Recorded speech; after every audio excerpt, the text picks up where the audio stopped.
ایجرن کرنا تھا اس کی وجہ سے، افطار کی وجہ سے۔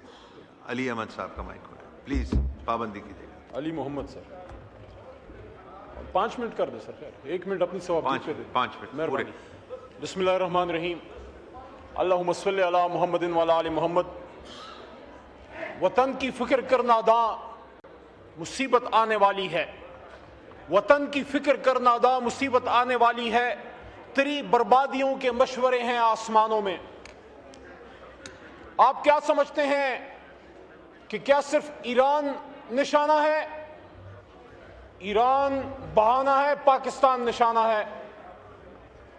آج سے بہت سال پہلے اسرائیل ہی کے وزیر اعظم ڈیوڈ گورین نے پیرس میں یہ بات کی تھی۔ پچھلے دنوں ہمارے اپوزیشن لیڈر اچکزئی صاحب نے بھی ان کا ذکر کیا، تو میں گورین کے اس بیان کا صحیح حوالہ یہاں دے دوں۔ اس نے پیرس میں سوربون یونیورسٹی میں یہ کہا تھا کہ پاکستان ہمارا نظریاتی جواب ہے، اور یہ ہمارے حلیف ملک، دوست ملک بھارت کو توڑ کے بنایا گیا۔ یہ تعلق ہے بھارت کا اور اسرائیل کا۔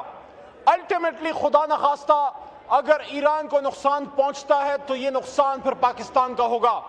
اگر کسی کا یہ خیال ہے کہ یہ حملہ شیعہ اسلام پہ ہے، یہ حملہ اسلام پہ ہے، اسلام میں نہ شیعہ ہے نہ سنی ہے۔ حضور نبی کریم صلی اللہ علیہ وسلم نے ہمیں مسلمان بنا کے چھوڑا تھا۔ ایک ہو مسلم، حرم کی پاسبانی کے لیے نیل کے ساحل سے لے کے تابخا کے کاشغر۔ علی خامنائی آپ کو سلام، علی خامنائی آپ کے خون کو سلام، آپ کے خاندان کو سلام۔ 86 سالہ بزرگ بھی شہید، 16 مہینے کی بچے بھی شہید، ہماری ماں، ان کی وائف وہ بھی شہید، ان کا داماد بھی شہید، اور شہیدوں پہ شہید۔ لیکن افسوس کی بات ہے کہ جو 170 بچیاں شہید ہوئی ہیں، میں سمجھتا ہوں، میں مناسب سمجھتا ہوں کہ میں اپنے ملک کے وزیر اعظم سے بصد احترام یہ بات رکھوں کہ آپ نے جس بھی سوچ کے ساتھ ٹرمپ کے لیے فیصلہ کیا تھا کہ اس کو نوبیل پیس پرائز کے لیے نامنیٹ کریں، مجھے امید ہے میری یہ بات کاٹی نہیں جائے گی، یہ میوٹ نہیں کی جائے گی۔ میں انہیں پاکستان کے اندر رہتے ہوئے یہ بات کر رہا ہوں، جس کے ہاتھ پہ مسلمانوں کے ایک عظیم لیڈر کا خون ہے وہ سب کو چھو سکتا ہے، وہ امن کا پیغمبر نہیں ہو سکتا، وہ امن کا نمائندہ نہیں ہو سکتا۔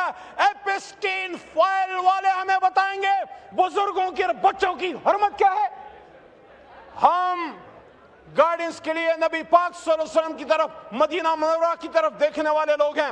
آج اس ملک میں سیاسی، اسپیکر صاحب آخری شاید 2-3 منٹ ہوں، مجھے سن لیجئے۔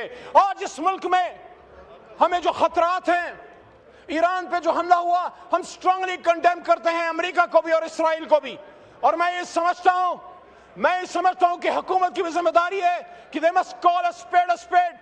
They must come out in open and say کہ ہم اپوز کرتے ہیں، ہم مزاحمت کرتے ہیں ایران پہ، اسرائیل کی ایما پہ، امریکہ، دونوں کا حملہ، لیکن ساتھ ساتھ ہم یہ ڈیمانڈ بھی رکھتے ہیں، پاکستان کو اللہ تعالیٰ نے ایک سرداری دی ہے، پاکستان کو امت مسلمہ ایک لیڈرشپ رول ہے۔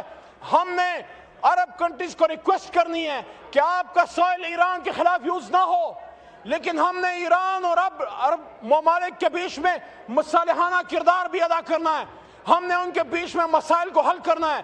یہاں اس ایوان سے اس پورے سیاسی نظام کو تقویت دیں، یا ان کیمرہ سیشن بلائیں، یہاں وزیر اعظم صاحب سب سے پہلے آئیں، بتائیں قوم کو اعتماد ملے۔ وزیر اعظم صاحب ابھی تک نہیں بولے، وزیر اعظم صاحب بتائیں کہ وہ کہاں کھڑے ہیں، پاکستان کو کہاں دیکھنا چاہتا ہوں۔ میری بات یاد رکھیے، آپ کا ایسٹرن بارڈر تو غیر محفوظ تھا ہی، اس حکومت کی غلط پالیسیز کی وجہ سے آپ کا ویسٹرن بارڈر غیر محفوظ ہو گیا۔ وہ قبائل جو بغیر وردی کے آپ کے سپاہی تھے، ان قبائل کی بچیاں، ان کے گھر اس وقت توپوں کے نشانے پہ ہیں۔ وہ افغان جس کے لیے آپ ہی کے سابق وزیر اعظم نے یہاں پہ 2 بار امت مسلمہ کو کھٹا کیا، اور میں تو افغانستان کو بھی کہنا چاہتا ہوں، آپ کیا کر رہے ہیں؟ آپ اپنے آپ کو بھارت اسرائیل سے دور کیجئے، آپ کو تو پاکستان کا دائیں ہاتھ بننا ہے، کیونکہ پاکستان کلمہ طیبہ کے نام پہ بنا۔ لیکن آخری بات، اسپیکر صاحب، آخری بات، اگر ہم سمجھتے ہیں کہ ہم اس ملک میں بغیر قومی یکجہتی کے ان چیلنجز کا سامنا کر لیں گے تو ممکن نہیں ہے۔ قومی یکجہتی کے لیے آپ ملک کے سابق وزیر اعظم عمران خان صاحب تک ہمیں رسائی دیں اور ان کو باہر لے کے آئیں، اور عمران خان، میاں نواز شریف، فضل الرحمان صاحب، اچکزئی صاحب، یہ سارے اکابرین بیٹھے ہیں، صاحب یا زرداری صاحب اور پھر مضبوط فیصلے کریں. اس شعر کے ساتھ اجازت چاہتا ہوں, اس شعر کے ساتھ اجازت چاہتا ہوں کہ میں تجھ کو سکھاؤں میں تقدیر امم کیا ہے. شکر کریں کہ کسی نے یہاں وہ ایٹم بم بنا دیا تھا, ورنہ ہم بھی فارغ ہوتے. کہ تجھ کو سکھاؤں میں تقدیر امم کیا ہے, شمشیر و ثنا اول طاؤس رباب آخر. شکریہ.